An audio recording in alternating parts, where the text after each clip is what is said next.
other manifesting practices.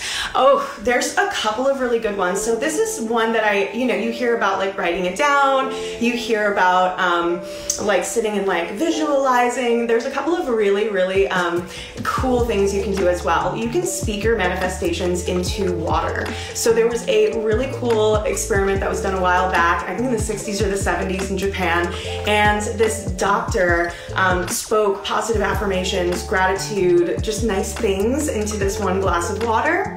And then in the other glass of water, he actually went in and like started talking negative things. Like, you know, the way we talk about ourselves in such a critical way, or we say, oh, I'm such an idiot, or oh, fuck me, like why did I do that? And you know, all of those things. And then he froze the water and he saw two completely different crystalline structures in the water where he spoke kind of negative things into. That water, the crystals were really messed up. And if you guys kind of know a little bit about science, everything is about health is kind of equated with symmetry. And so when you have crystals that are asymmetrical and all sharp and angular and they look like broken, that's not a sign of health, right? And so when we looked at the frozen crystals in the water that he spoke positive things to, they were like beautiful snowflakes. They were all symmetrical. They were harmoniously connected with one another. And it, like, when I learned about this in my master's program, I almost died. I was like,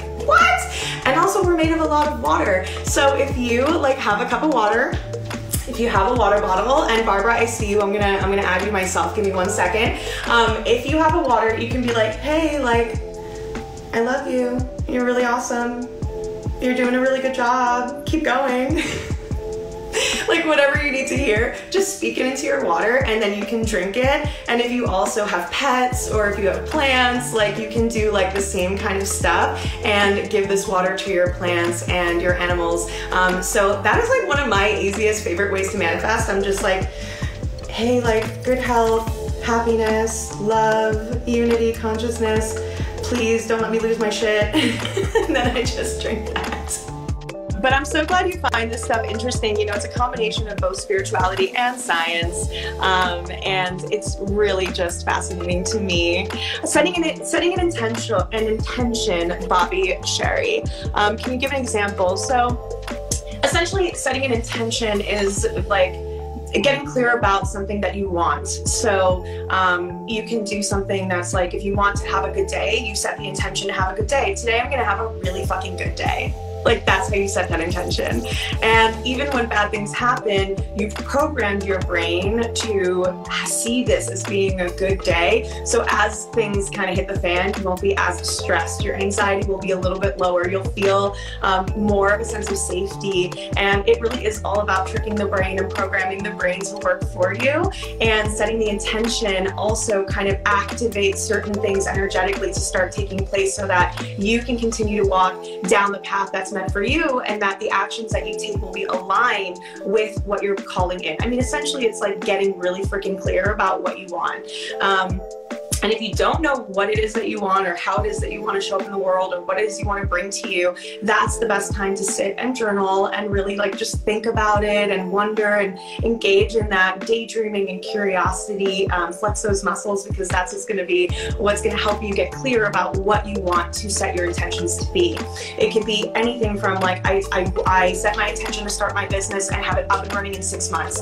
I set the intention to work through this cycle of trauma. I set the intention to meet the person that my twin flame that I'm supposed to meet, but it's not just like, it's like you believe it. You have to believe it. Otherwise, you're not going to fire the neurons. The neurons are not going to fire to program to be able to get you where you need to be. So law of attraction, yes. And I do also want to mention that law of attraction is manifestation. And because I am very big on kind of decolonizing a lot of this stuff, law of attraction was essentially, just so you guys know, this white guy who went to India and saw the Hindu practices and ancient practices from the Upanishads of manifestation, took it, translated it into English, and took credit for it and called it law of attraction. So I just want to let you guys know, like, that's the thing.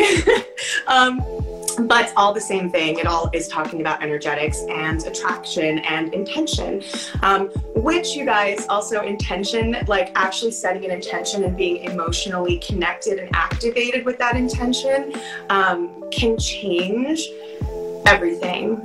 Thanks for watching, you guys. If you enjoyed this, click here to check out the full podcast episode. Click here to check out our full library of podcast episodes. And don't forget to hit subscribe so you can be the first to know when we're posting new ones. I'll see you soon.